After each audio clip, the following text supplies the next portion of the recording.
All right, ladies and gentlemen, welcome to the Disrespected Fathers podcast.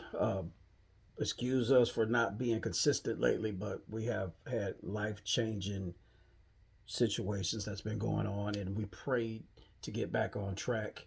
If you have not done so, please like, share, uh, leave a comment, and remember to hit that notification button so you'll know every time I drop a video or do something. Um, that being said,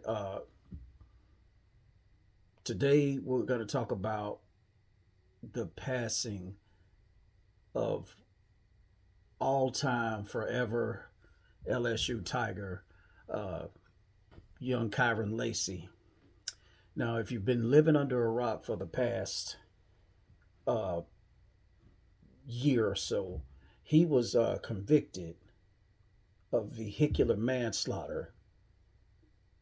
And before we go any further, I want to just tell you that he didn't even do it. He didn't even do it. So he was convicted of vehicular manslaughter.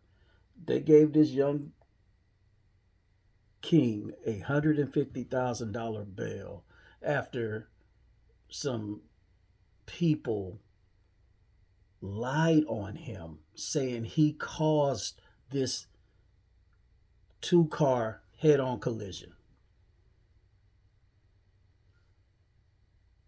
Again, he didn't even do it. We don't normally talk about these type of things over here, but we're gonna tie it into what we do talk about. He, excuse me, because this is tough. If you were a kid and you were a young man and you were into sports, your dream was to play football at the highest level. Your dream was to play basketball at the highest level, track at the highest level, horseback riding, swimming, whatever it was. Obviously, he played football for the LSU Tigers, and his dream was to go play in the NFL, which he was on the verge of doing until one day in December of last year. Now, I'm going to say this. What he did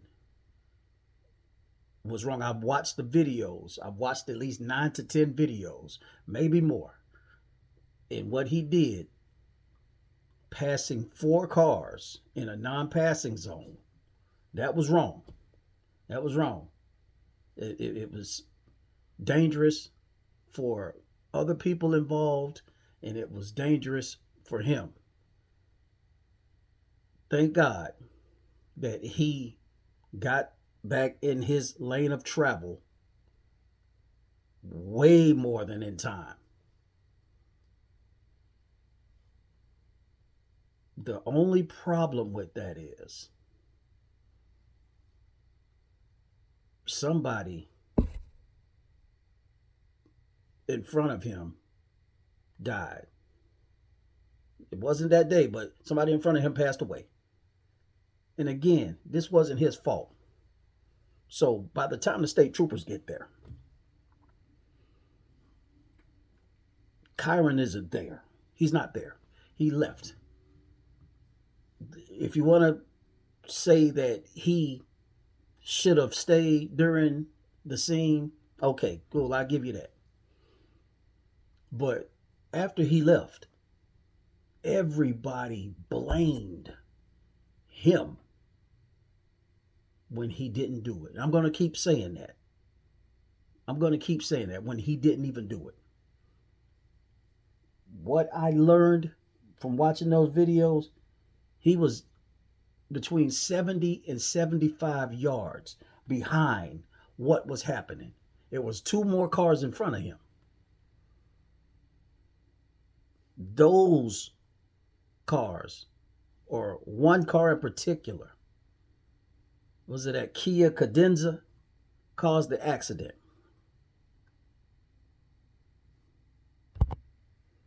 I'm going to get to a point on these videos to where I'm able to sit back at my studio and post these things as they, and I can react and explain them to you as they go along.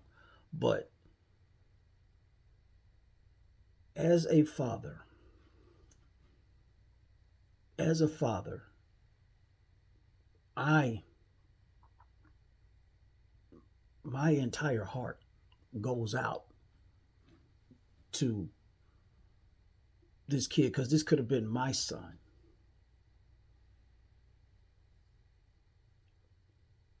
When he was about to go to court for, again, something he did not do, the day before court, they said he took his own life. They said he took his own life. Now, this is the same police department that said a gentleman by the name of Ronald Green in 2019 took his own life when they tracked him down, tased him, beat him to death, and told the cops that told the family he got into a car accident. I'm going to look into this a little more. But as a father,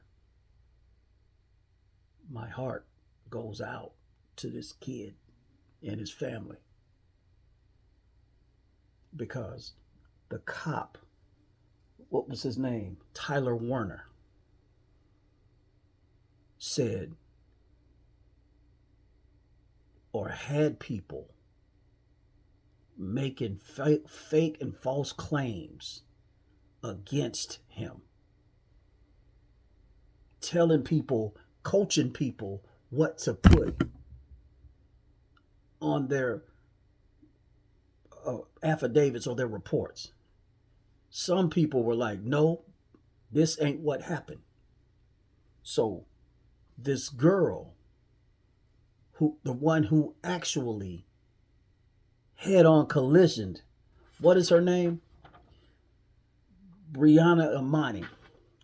You can hide all you want to. You can hide all you want to. You can turn your social media down, take your social media down, but that's not going away, shorty. That's not going away. You done lied and caused some young man to unalive himself because he was scared of consequences and scared of the unknown. He was scared of the unknown because he did not know what was going to happen to him.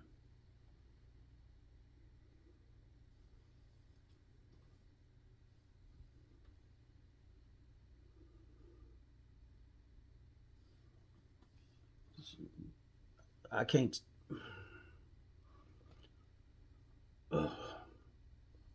So, kids, listen. Listen to me carefully.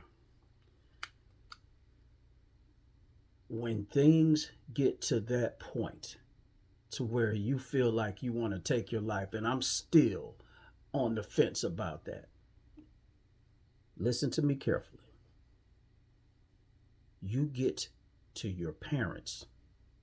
You get to your parents or somebody you love, somebody you trust, somebody that has your best interest at heart. You have a lot to live for. You have nothing to die for.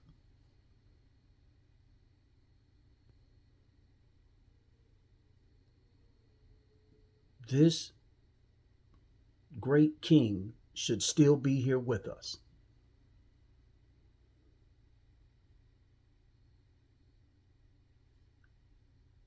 I need to know what these people plan on doing to this cop. I need to know what they plan on doing to this Amani or whoever she is, Brianna Amani, because this is totally, totally unfair. This is totally unfair.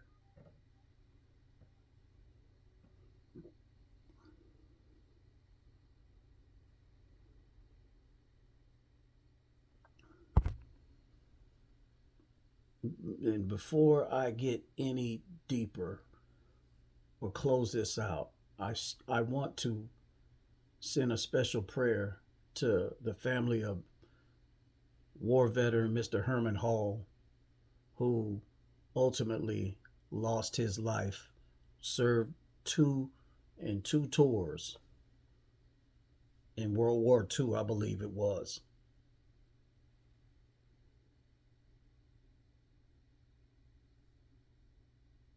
This is the most effed up thing that has happened this year. Somebody needs to be held accountable. I'm tired of us losing our kids and us losing our soldiers out here in the street on account of lies. As you can see, they framed him. He didn't deserve this. With that being said, kids, remember what I said. If you have thoughts of suicide or anything like that, I'll leave my phone number in the description box. You can call me anytime. This has been the Disrespected Fathers Podcast.